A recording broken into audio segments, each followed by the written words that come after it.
또 속았다. 이번에는 제 시간에 도착할 거라 호언장담한 친구는 또 30분 넘게 답이 없고 나는 또 길바닥에서 하염없이 그를 기다린다. 우리는 다양한 사람들과 교류를 하지만 모든 사람들에 대해 100% 만족하지는 않는다. 우리들은 원만한 관계를 위해 그들의 나쁜 습관을 애써 무시하려고 하지만 이로 인해 생긴 불만과 손해가 누적되기 시작되면 어느샌가 이로부터 오는 피해는 무시할 수 없을 정도로 커진다. 그러나 이미 고정된 그들의 성향을 고치기는 절대 쉽지 않다. 인간은 자신의 생각을 쉽게 바꾸려 하지 않으며 이를 바꾸려는 강한 자극에는 본능적으로 저항하기 때문이다. 그러면 어떻게 해야 저항 없이 효과적으로 그들을 바꿀 수 있을까? 바로 그들의 일관성에 작은 개입을 하는 것이다.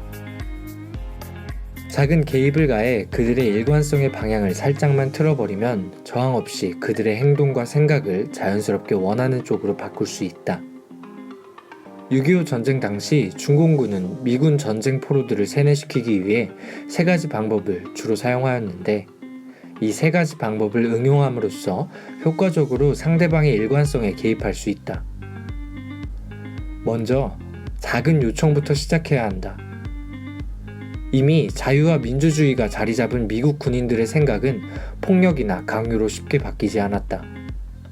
그런 미군들에게 중공군이 제안한 것은 굉장히 작은 부탁이었다.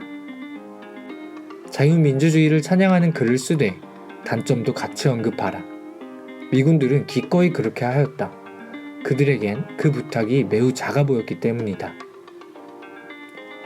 마찬가지로 행동이나 생각을 바꾸라고 다짜고짜 화를 내는 것보다는 작은 부탁을 통해 그들을 행동하게 만드는 것이 좋다. 작은 약속은 그들의 일관성에 아무 저항 없이 개입할 수 있게 하며 이는 곧 변화의 시작이다. 두 번째로 행동을 공식화하고 글로 쓰게 하라. 중공군들은 포로들에게 사상교육을 하면서 이를 다른 사람들에게 발표하거나 글로 쓰는 시간을 꼭 가졌다.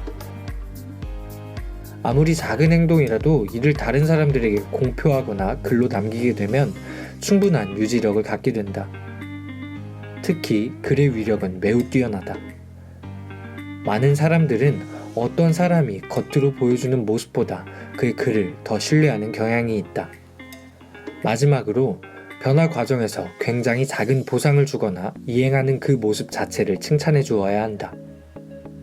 중공군은 포로들의 공산주의 찬양에 그저 담배 몇 갭이나 칭찬 같은 사소한 보상을 주었는데 포로들은 자신이 이런 사소한 보상 때문이 아니라 자신이 원해서 이런 행동을 하는 것이라고 착각하기 시작했다.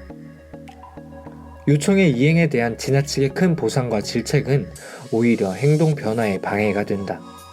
그들 안의 일관성에 관여하기 위해서는 그들의 변화가 보상이 아닌 그들 스스로의 의지에 따라 이루어졌다고 생각하게 해야 한다. 데일 카네기의 인간관계론에 따르면 사람들은 돈과 같은 세속적 동기보다 신뢰나 사랑같이 한 차원 높은 가치에 따라 움직이는 경우가 많다고 한다. 즉, 사소한 보상을 여러 번 제시하거나 변화를 통해 얻을 수 있는 추상적 가치를 언급함으로써 영구적인 변화를 도와야 한다. 예를 들어 약속을 지키기 위해 노력하는 사람들에게는 물질적 보상보다 변화를 통해 얻을 수 있는 신뢰감 같은 긍정적 가치를 강조해야 한다. 명심하라. 한 차례의 센 파도는 바위에 흠집만을 낼 뿐이지만 여러 번 떨어지는 작은 물방울은 바위에 구멍을 낼 수 있듯 비록 시작은 작은 요청이었지만 그 끝은 엄청난 변화로 이어질 것이다.